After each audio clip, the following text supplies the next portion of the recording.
الحمد لله وكفى وسلام على عباده الذين اصطفى أما بعد فقد قال الله تعالى في كلامه المجيد وفي فرقانه الحميد أعوذ بالله من الشيطان الرجيم بسم الله الرحمن الرحيم يا أيها الذين آمنوا أنفقوا من طيبات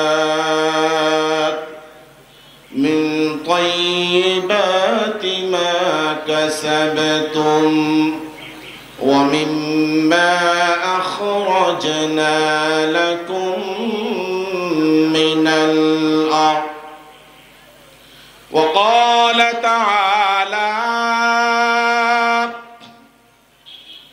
إن قارون كان من قوم موسى فبغى عليهم وآتيناه من الكنوز ودعا النبي صلى الله عليه وسلم اللهم أعط منفقا خلفا وأعط ممسكا تلفا أو كما قال النبي عليه الصلاة والسلام صدق الله مولانا العظيم وصدق رسوله النبي الأمي الكريم ونحن على ذلك لمن الشاهدين والشاكرين والذاكرين والحمد لله رب العالمين سبحانك لا علم لنا إلا ما علمتنا إنك أنت العليم الحكيم شكر درود إبراهيم قري اللهم صل على محمد وعلى آل محمد كما صليت على إبراهيم وعلى آل إبراهيم إنك حميد مجيد একটু আওয়াজ করে পড়ুন اللهم بارك على محمد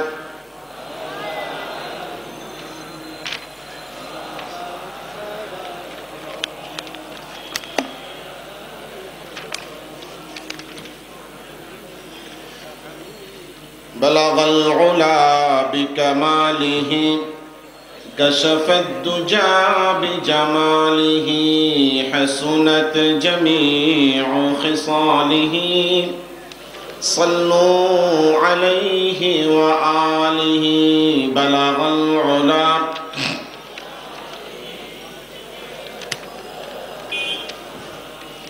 حسنت جميع خصاله صلوا عليه وآله ये फूल न होता तो बुलबुल का तरन्नुम भी न होता चमदहर में कलियों का तबस्सुम भी न होता बलगल उला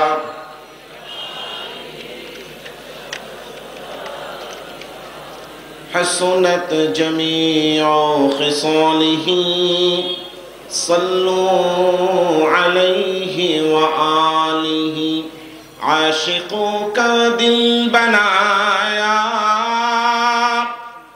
عین اللہ نے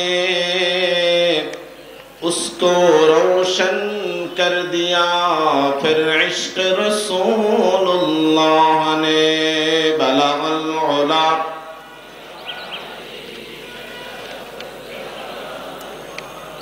حسنت جميع خصاله صلوا عليه وآله বিশ্ব শান্তি ও মুসলিম ঐক্য প্রতিষ্ঠায় আন্তর্জাতিক ইমাম সম্মেলন 2019 বাস্তবায়নের লক্ষ্যে জাতীয় ইমাম সমাজ বাংলাদেশ ঢাকা মহানগর দক্ষিণ কমিটির উদ্যোগে আয়োজিত সিরাতুন নবী সাল্লাল্লাহু আলাইহি সাল্লাম মাহফিলের প্রথম দিবসের সমাপনী অধিবেশনের সম্মানিত সভাপতি জনাব হযরত মাওলানা মুহিবুর রহমান সাহেব, উপস্থিত জাতীয় ইমাম সমাজ বাংলাদেশের কেন্দ্রীয় মহাসচিব, ঐতিহাসিক চকবাজার শাহী জামে মসজিদের সম্মানিত খতিব জনাব মাওলানা মুফতি মিনহাজউদ্দিন সহ মঞ্চে উপস্থিত জাতীয় ইমাম সমাজ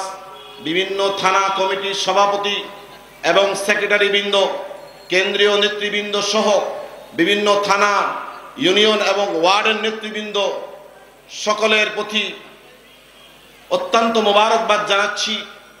আজকে জাতীয় ইমাম সমাজ ঢাকা মহানগর দক্ষিণের উদ্যোগে এই বিশাল সম্মেলন এই চকবাজারবাসীকে আজকে উপহার দেওয়া হয়েছে এবং এই জাতীয় ইমাম সমাজের ইতিহাস আপনারা সকলেই জানেন। বাংলাদেশে জাতীয় ইমাম সমাজ অর্থাৎ সমস্ত ইমামদের একটা প্ল্যাটফর্ম, যেখানে সমস্ত ইমামরা সমবেত থাকবে। এই প্ল্যাটফর্মে থাকবে সারা বাংলাদেশে 4.5 লক্ষ মসজিদ। কতটুকু? 4.5 লক্ষ। 4.5 লক্ষ মসজিদের 4.5 লক্ষ ইমাম সকলকে এক প্ল্যাটফর্মে আনার একটা প্রয়াস জাতীয় ইমাম সমাজ। এতে উপকার কি? জাতীয় ইমাম সমাজ সমস্ত ইমাম যদি এক প্ল্যাটফর্মে থাকে তাহলে ইমাম হলেন জাতির বিবেক। ইমাম কি? প্রত্যেক জুমায় জুমা পূর্ব বয়ান হয়, আলোচনা হয়। আমাদের ধর্মপ্রাণ মুসলমানগণ এই আলোচনা অত্যন্ত গুরুত্বের সাথে খুব মনোযোগ দিয়ে আগ্রহ নিয়ে শ্রবণ করার জন্য আজানের আগেই মসজিদে চলে আসে। ইমাম সমাজের লক্ষ্য উদ্দেশ্য হলো সকলের আলোচনা যেন এক রকম হয় এবং আমাদের ধর্মীয় মনোভাব, ঈমানি চেতনা সকলের মধ্যে সমানভাবে যেন বিরাজ করে, এই জন্য জাতীয় ইমাম সমাজ গঠন। পাশাপাশি এই ইমাম সমাজ শুধু এই কাজের জন্য গঠিত নয়, বরং আরো সামাজিক অনেক কর্মকাণ্ডে এই ইমাম সমাজ জড়িত। যেমন মায়ানমারের মুসলমানদেরকে নির্যাতন করে যখন তাদেরকে পুশব্যাক করছে, এই জাতীয় ইমাম সমাজ সমস্ত থানা কমিটি, জেলা committee, word committee, union committee, কেন্দ্রীয় কমিটির সাথে একাত্মতা ঘোষণা করে কোটি কোটি টাকার সম্পদ, কাপড় চোপড়, বিভিন্ন সামগ্রী নিয়ে সেখানে গিয়ে সাহায্য করেছে এবং সেখানে 5টা মসজিদ প্রতিষ্ঠা করা হয়েছে, 3টা মাদ্রাসা প্রতিষ্ঠা করা হয়েছে এবং সেখানে কুরবানির কর্মসূচি দেওয়া হয়েছে।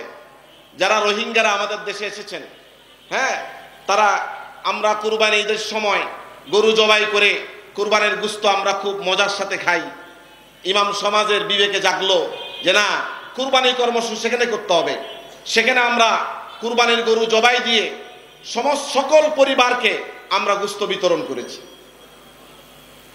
মানবতার যে কোনো কাজ এই বাংলাদেশের 56,000 বর্গ মাইলে সর্বপ্রথম আপনারা জাতীয় ইমাম সমাজকে দেখবেন।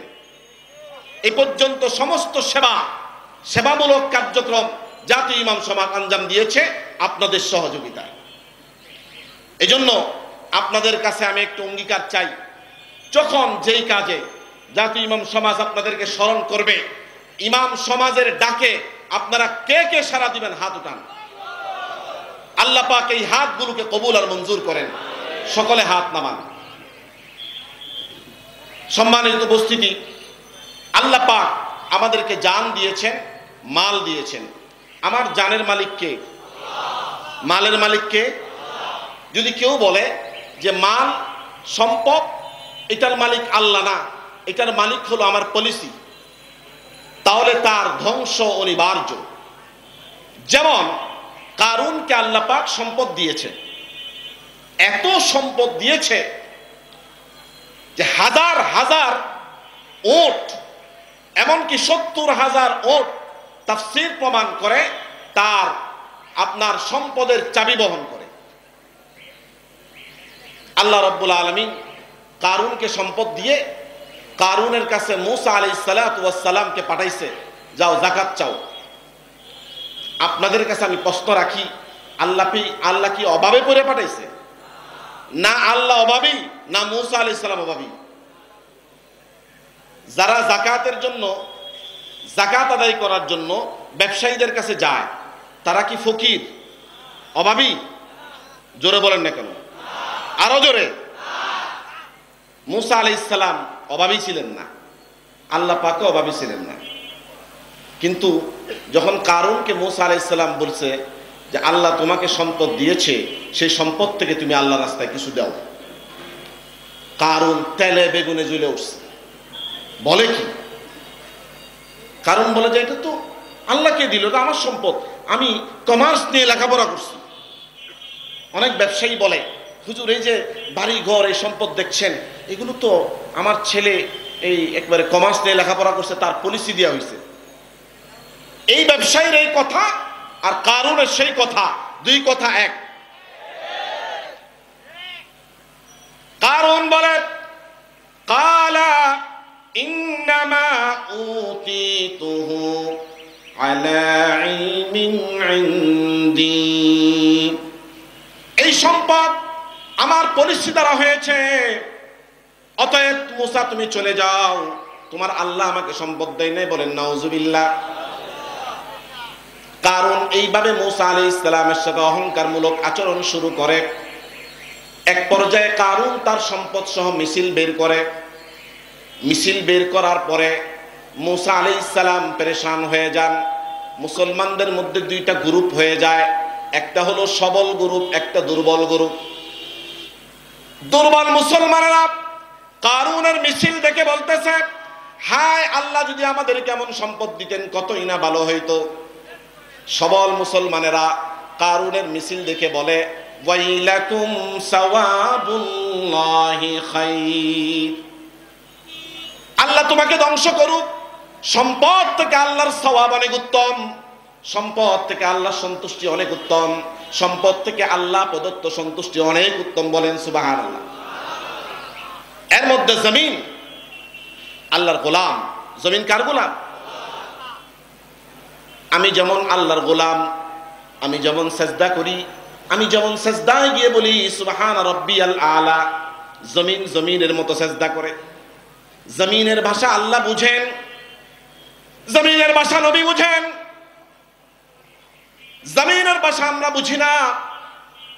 জমিন আল্লাহর কাছে আবেদন করলো, আমার উপর দাঁড়িয়ে আমি তোমার মাখলুক, কারণ এত বড় অহংকার করলো, আমাকে একটু অনুমতি দাও, কারণকে আমি খেয়ে ফেলি। তাফসীর প্রমাণ করে জমিন 7 বার আল্লাহর কাছে আবেদন করেছে। কয়বার? আল্লাহ রাব্বুল আলামিন জমিনকে বলে থামো, সে তওবা করতে পারে। যখন 7 বারও সেই তওবা করলো না, 8ম বারে আল্লাহ পাক জমিনকে অনুমতি দিলেন। জমিন শুধু কারুনকে নয়, কারুনের 70,000 উট এবং চাবি সহ সবগুলাকে খাওয়া শুরু করলো। হযরত মূসা আলাইহিস সালাম কারুনের সম্মুখে দণ্ডায়মান। মূসা আলাইহিস সালাম দাঁড়ানো, কারুন কেন জানি নিচের দিকে চলে যায়।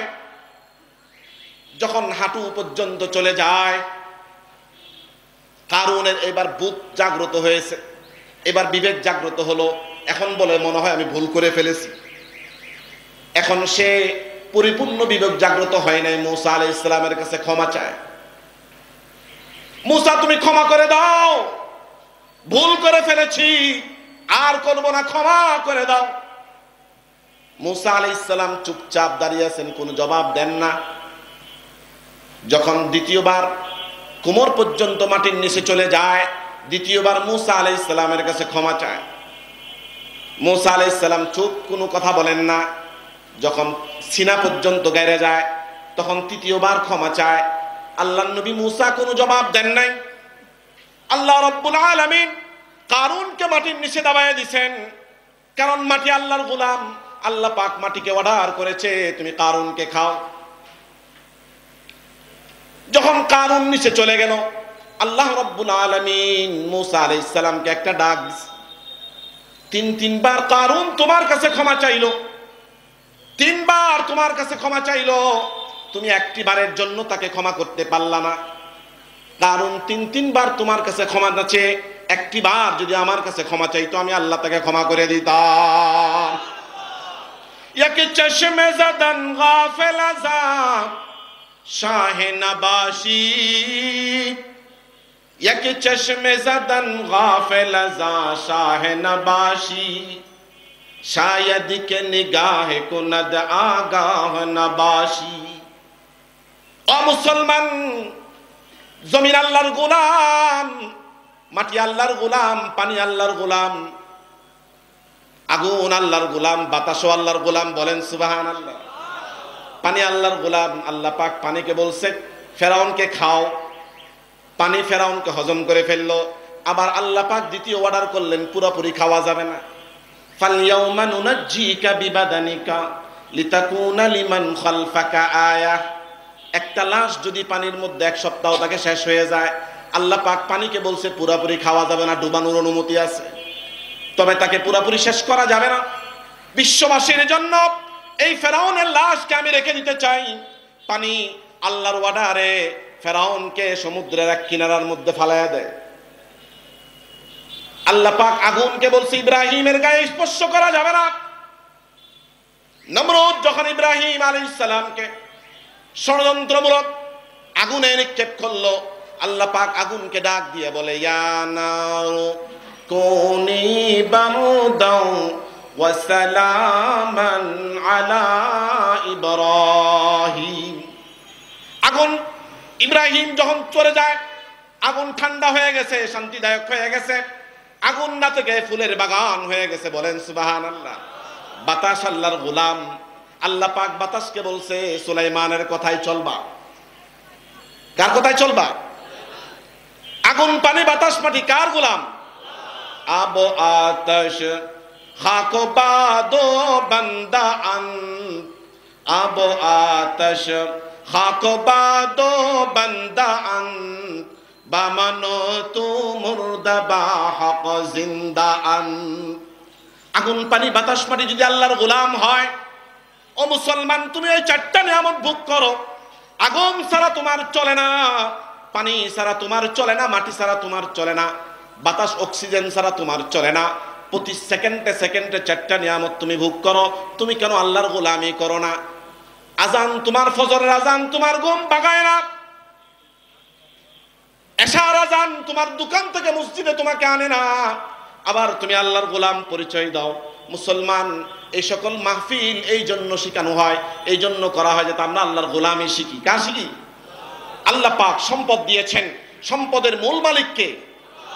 সকল সম্পদ পৃথিবীতে যত স্বর্ণ, যত হীরক, যত মাণিক্য জহরত, সব কিছুর প্রকৃত অধিপতি, প্রকৃত মালিক হলেন রব্বুল আলামিন। তবে আমাকে আপনাকে এগুলো ব্যবহার করার জন্য দিয়েছেন। কি বলেন? হ্যাঁ। তবে আল্লাহ বলেছেন আনফিকু, তোমরা খরচ করো। আনফিকু যারা মাদ্রাসা ছাত্র তারা বুঝবে, এটা আমরের সিগা। আল আমরু লিল উজুব, অর্থাৎ নির্দেশসূচক ক্রিয়া। আল্লাহ যখন সরাসরি কোনো প্রত্যক্ষ অর্ডার দেন, সেটা পালন করা ওয়াজিব হয়।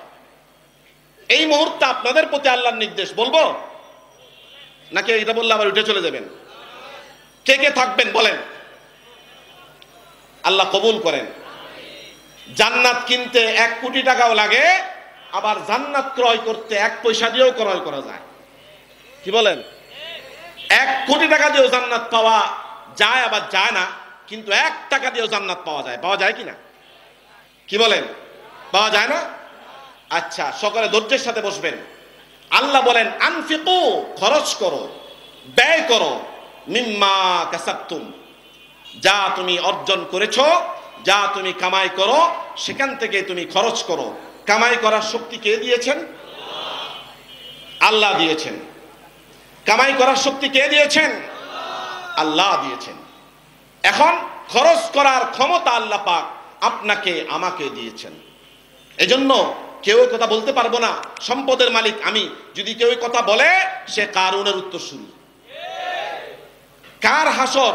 কেউ কি চায় যে আমাদের হাসর নাসর কারুনের সাথে হোক? হ্যাঁ, আমরা চাই আমাদের হাসর নাসর সরকারে দো আলম নবী মুহাম্মদুর রাসূলুল্লাহ সাল্লাল্লাহু আলাইহি ওয়াসাল্লামের সাথে হোক। কি বলেন? আল্লাহ বলেছেন আনফিকু, খরচ করো। এটা আপনি শুনছেন দুই কান দিয়ে। এখন আপনার জন্য খরচ করা ওয়াজিব। তবে হ্যাঁ, কোথায় খরচ করবেন? আপনার টাকা দিয়ে সিনেমা হল বানাবেন? হ্যাঁ, টাকা দিয়ে যাত্রা অনুষ্ঠান করবেন? টাকা দিয়ে গানের অনুষ্ঠান করবেন? অনেকে ব্যানারে নাম আসার জন্য গানের অনুষ্ঠানেও টাকা দেয়, ওয়াজ মাহফিলও টাকা দেয়, দেয় কি না? হ্যাঁ, হজবি কিয়া কাবা কা, গঙ্গা কা স্নান বি, খুশ রহে রহমান বি, রাজি রহে শয়তান বি। কাবার হজ করলাম, একটু হিন্দুস্তান দিয়ে আসার সময় ভারতে প্লেন ল্যান্ড করলো, সেখানে গঙ্গায় স্নানও করলাম। কয় সবাইরে ঠিক রাখা দরকার, উপরওয়ালারও ঠিক রাখা দরকার, নিচেওয়ালারও ঠিক রাখা দরকার। এই জন্য সকলের সাথে সহমর্মিতা প্রকাশ করা দরকার। এই ধরনের মুসলমান আল্লাহর দরকার নেই। আল্লাহর কোন মুসলমান দরকার জানেন? যে তার ঈমানের প্রশ্নে নিজের জান, নিজের মাল সব কিছু ব্যয় করতে কুণ্ঠাবোধ করবে না। আল্লাহর নবী সাহাবী সিদ্দিক আকবর আবু বকর সিদ্দিক রাদিয়াল্লাহু তাআলা আনহু, ইসলামের প্রথম খলিফা। আল্লাহর নবী তাবুকের যুদ্ধে যাবেন, সমস্ত মজমা কায়েম করেছেন। মজমা কায়েম করে সমস্ত সাহাবায়ে কেরামকে আল্লাহর নবী বলছেন, তাবুকের যুদ্ধে অনেক টাকা খরচ হবে, অনেক কিছু হবে, তোমরা আমাকে খরচের টাকা দাও, চান্দা দাও। আল্লাহর নবী কালেকশন করেছেন। অতএব কালেকশন করা সুন্নত। যেই কাজ নবী করেছেন সেই কাজ আমরা করি, অতএব এটা আমরা সুন্নতের নিয়তে করব। কি বলেন?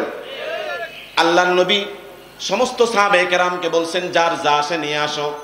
সাহাবায়ে কেরাম প্রত্যেকে যার যার বাড়িতে গিয়ে আনা শুরু করলেন। আনতে আনতে আনতে আনতে পুরা জায়গাটা ভরে গেল।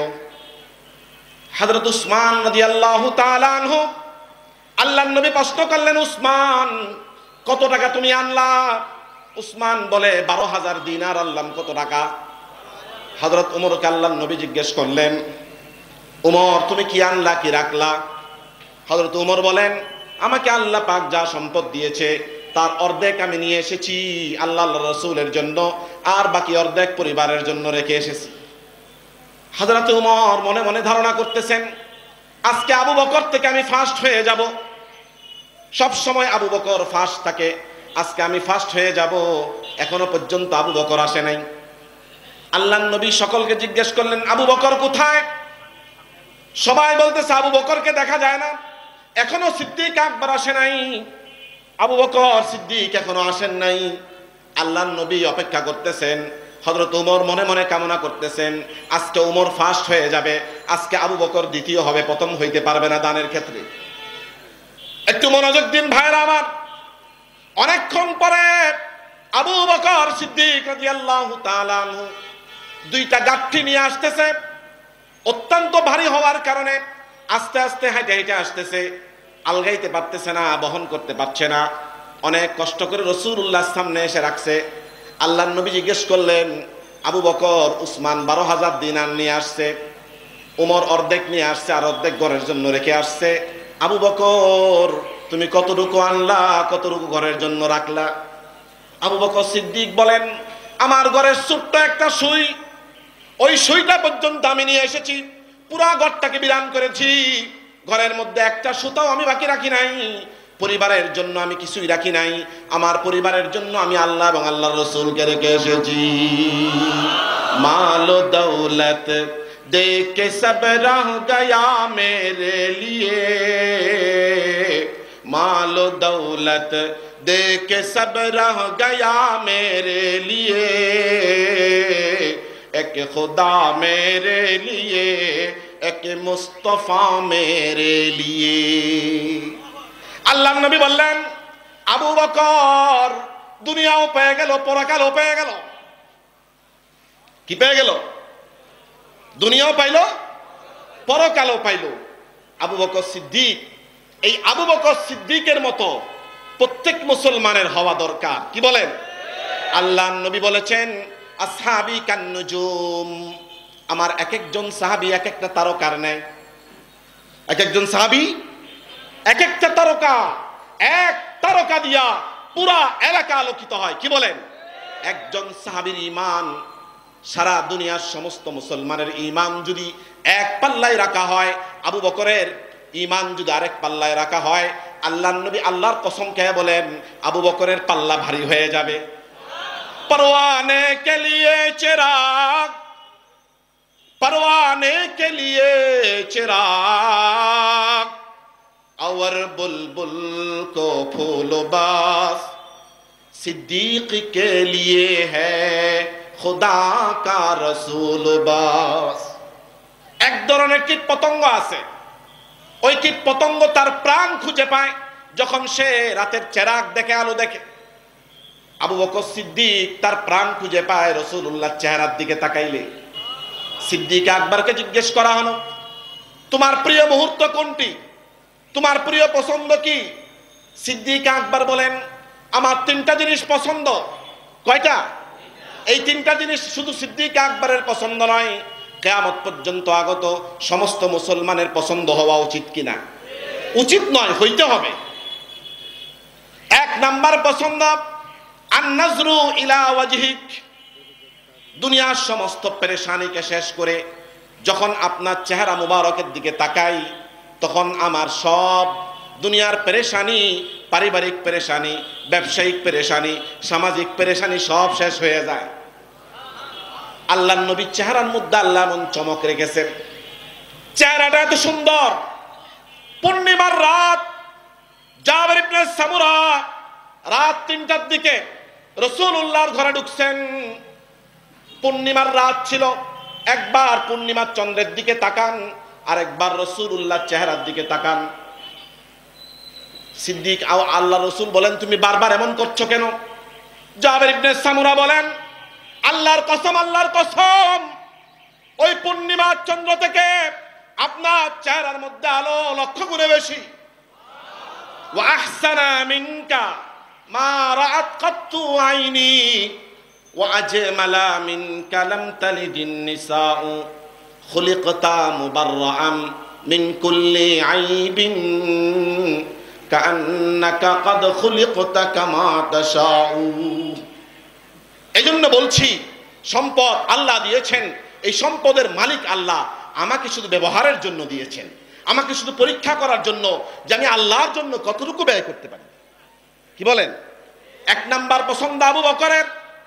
2 নাম্বার পছন্দ, ওয়ান তাকুনা বিনতি আয়েশা তাহতাকা, আমার একমাত্র কন্যা আয়েশাকে আপনার বিবাহে দেওয়া।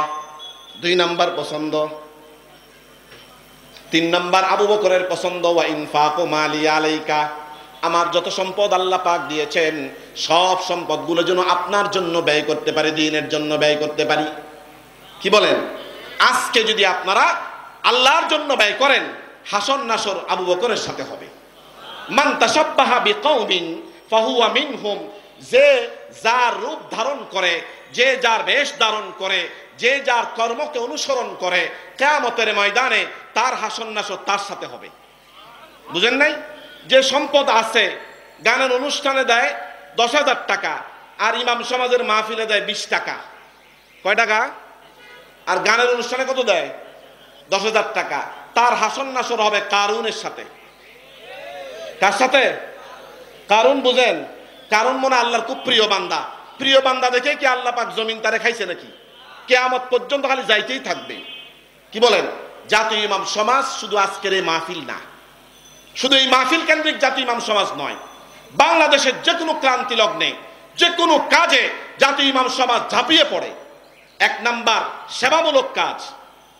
আমরা হত দরিদ্র হাজার হাজার ইমামকে সহযোগিতা করার জন্য কর্মসূচি নিয়েছি।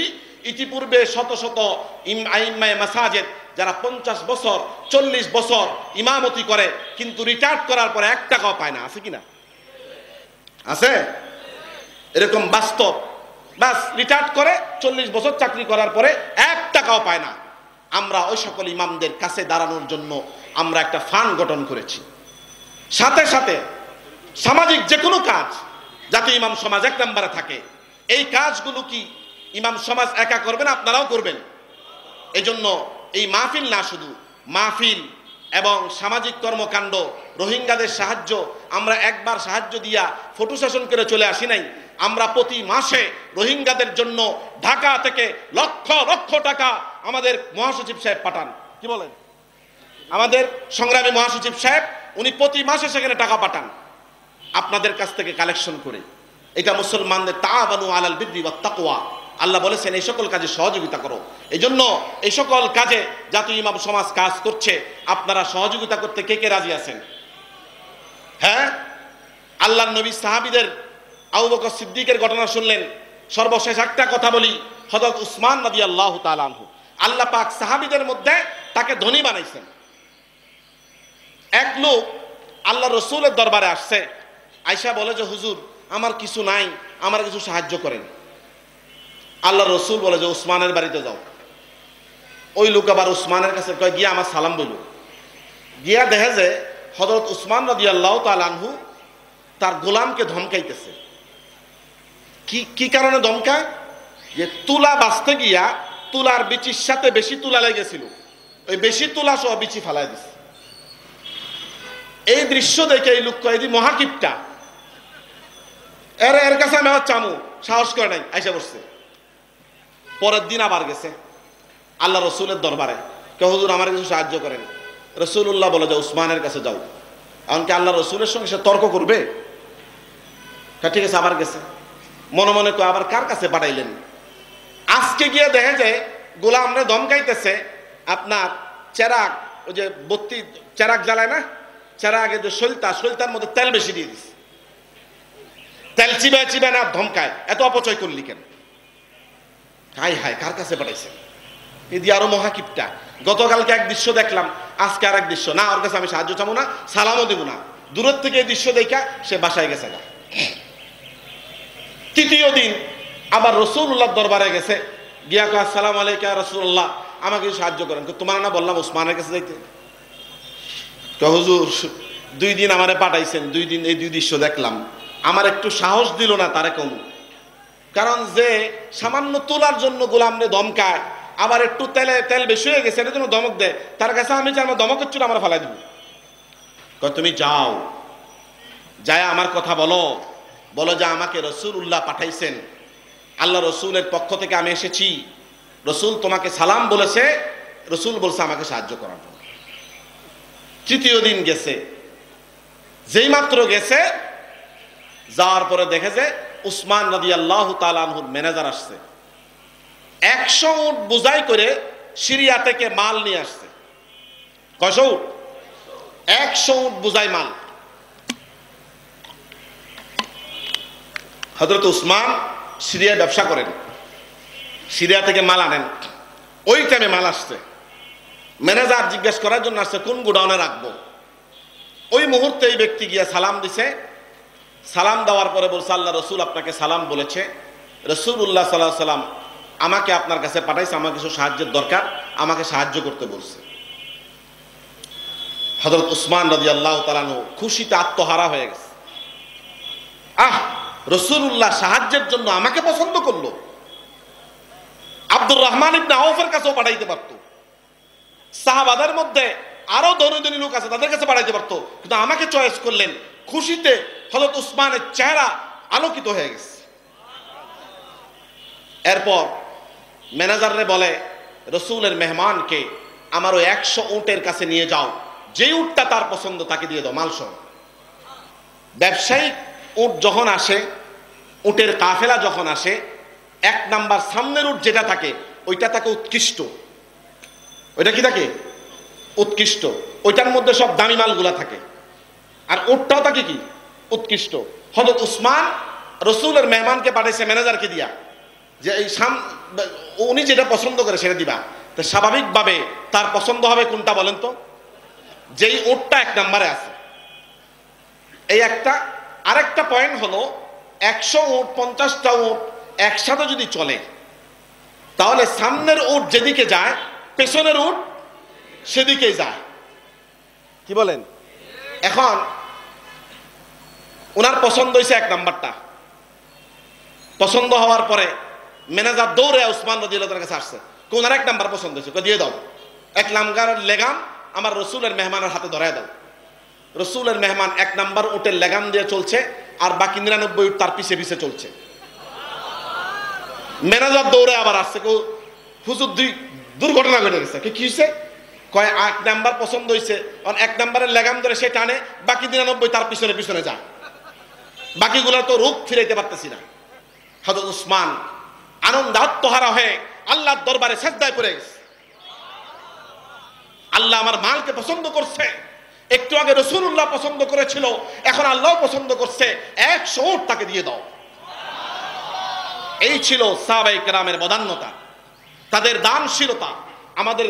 আমরা মুসলমান, আমাদের মন, আমাদের মনন, আমাদের চিন্তা, আমাদের চেতনা এমন হওয়া চাই